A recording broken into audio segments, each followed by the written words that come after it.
The tenets of democracy are skills for living in our society that include tolerance, critical thinking and decision-making, thinking together and making meaning, power sharing and empowerment, and individual responsibility and civil involvement with others. More information on this can be found in the Technology as Facilitator of Quality Education model. A high school industrial technology class is entering into a collaboration with an architectural firm and the staff of a local museum. As an icebreaker, each student is paired with a mentor. Together, the teams of students and mentors have to solve a design problem using K'NEX toy sets. The students demonstrate decision-making by reaching an agreement with their mentors through discussion. The students and mentors think collaboratively of different ways to proceed and decide on the best solution to their problem. So what you think? No, that's probably not good. Yeah, probably. Half of it? Yeah. So you need 2 of these. Somehow we gotta connect them.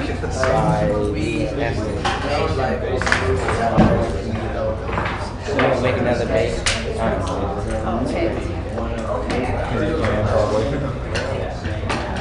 How long have you been in school? I haven't. I'm out of school, you said, or? Yeah, job. How long have you been? I've only been here about a couple of months. Yes.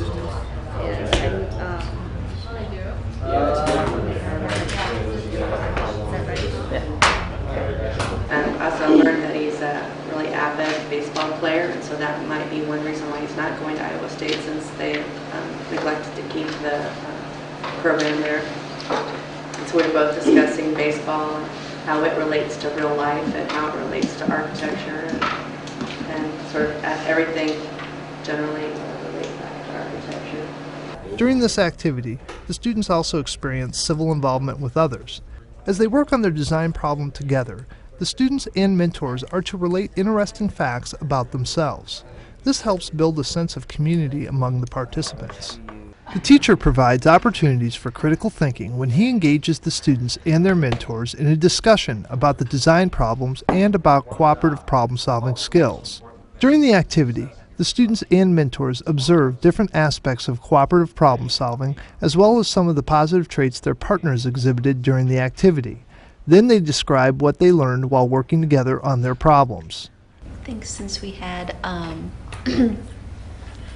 something of a pretty general assignment, build a geometric structure, that what benefited the two of us most was the ability to work together and, sort of say, well, what do you think about this? Okay, or, will you show me how to do this? So there was a nice collaborative sense to the project. I realized he's very hands-on.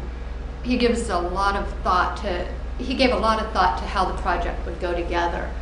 But very open to suggestions and ideas, and really enjoyed working with him on it.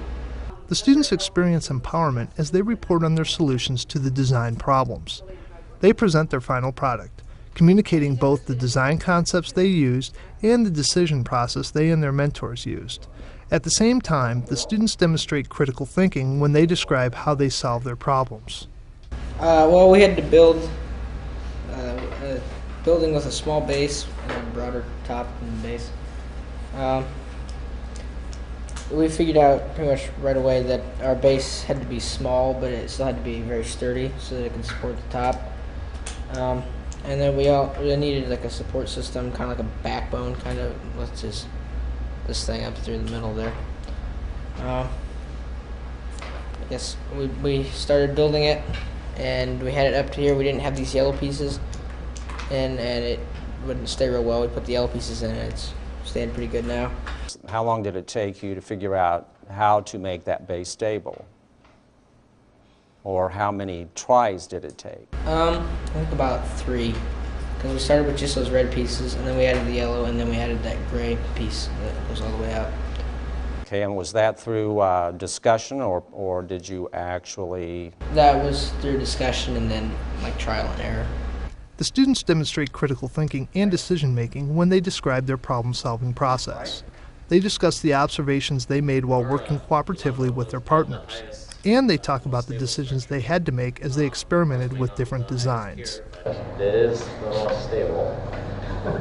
The some of the things we discussed was, what is the strongest structure?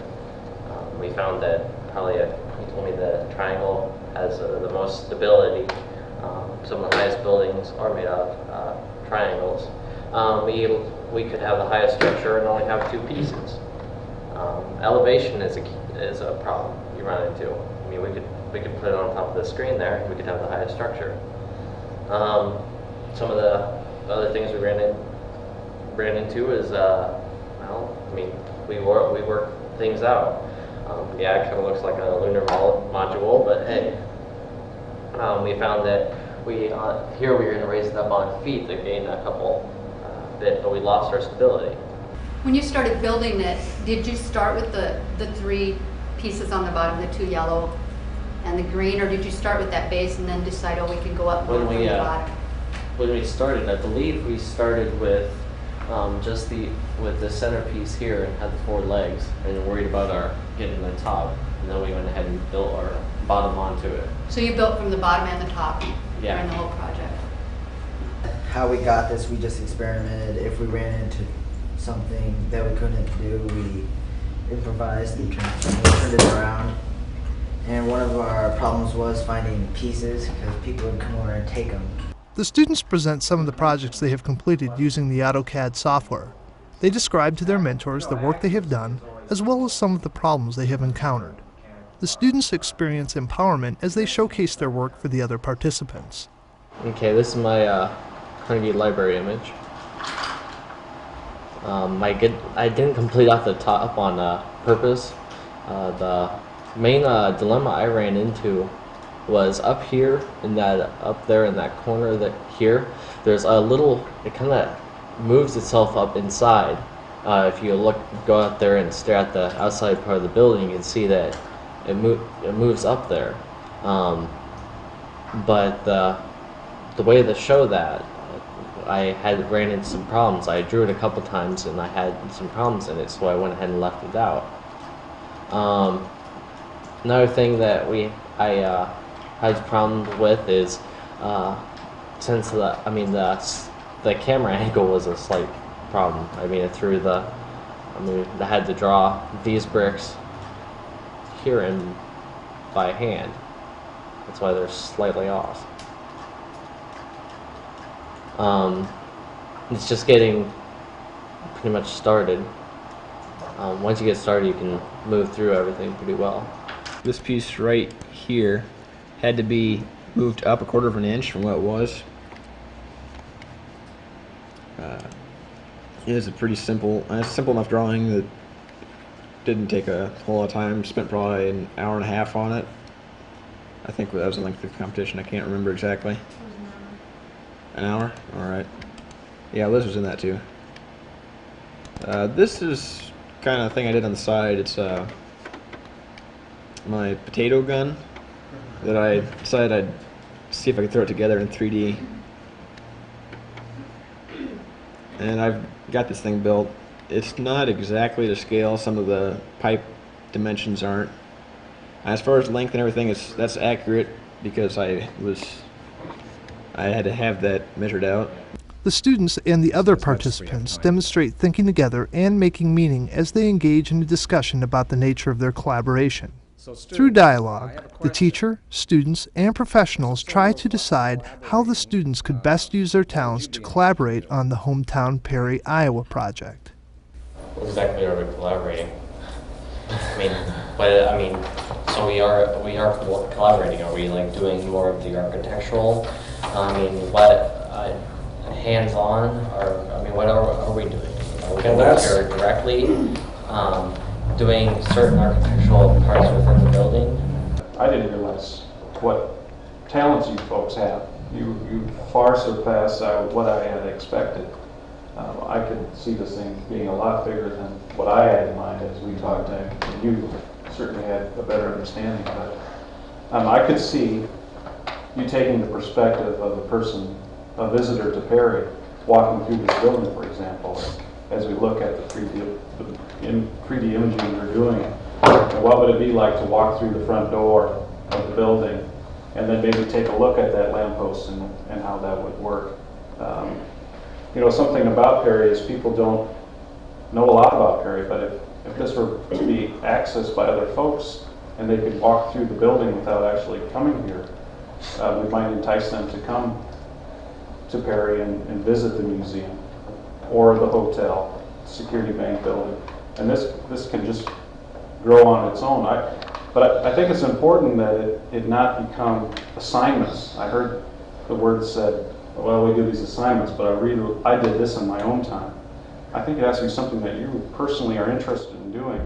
If it's a potato launcher or what it is, you know, that's exciting to you, but what we're trying to do here is say, we have this big idea about Perry and what it might become.